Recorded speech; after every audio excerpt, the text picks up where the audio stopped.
पावसामुळे नागपूर बाजार समितीमधलं धान्य भिजलंय। पावसामुळे गहू आणि मिरचीचं मोठ्या प्रमाणात नुकसान झालंय, तर याचा जबर फटका व्यापारी आणि शेतकऱ्यांना बसलेला आहे।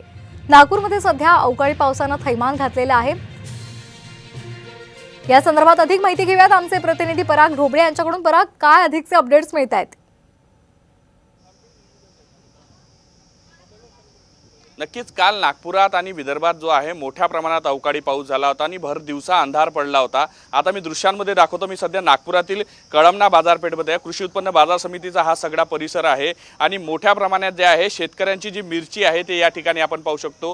पण हा काल अवकाळी पाऊस झाला होता, त्यामुळे झाकून ठेवण्यात आलेली मिरची असो की उघड्यावर असणारी जे पोते होते ते पूर्णतः भिजलेले आहे। त्यामुळे आता सकाळपासून जे आहे सध्या मिरची वाळवण्याचं काम चालू आहे। मोठं नुकसान जे आहे ते शेतकऱ्यांचं झालेलं आहे। या परिसरामध्ये आपण पाहू शकतो दूरवरपर्यंत पाहिले तर जे आहे मिरचीचे ढिगारे दिसत आहेत। जवळपास 1 लाख पोते जे आहे ते पावसामध्ये भिजले असल्याचा दावा जो आहे ते इथले व्यापारी करत आहेत। त्यामुळे जे नुकसान आहे ते 1 कोटीच्या घरात सुद्धा असल्याचं जे बोललं जातं। आता हे मिरची वाळवण्याचं काम जे आहे ते मोठ्या प्रमाणात सुरू आहे आणि हे मिरची वाळवत असल्यामुळे आता याला कालावधी लागेल। त्यामुळे या मिरचीची गुणवत्ता कुठेतरी कमी झालेली आहे आणि पुढच्या काळामध्ये याला जे आहे ते विकण्यासाठी सुद्धा जो आहे मोठ्या प्रमाणात त्रास करावा लागेल। यामध्ये शेतकऱ्यांचं आणि व्यापाऱ्यांचं सुद्धा मोठं नुकसान झाल्याचं श्वेता आपल्याला दृश्यांमध्ये दिसून येत आहे।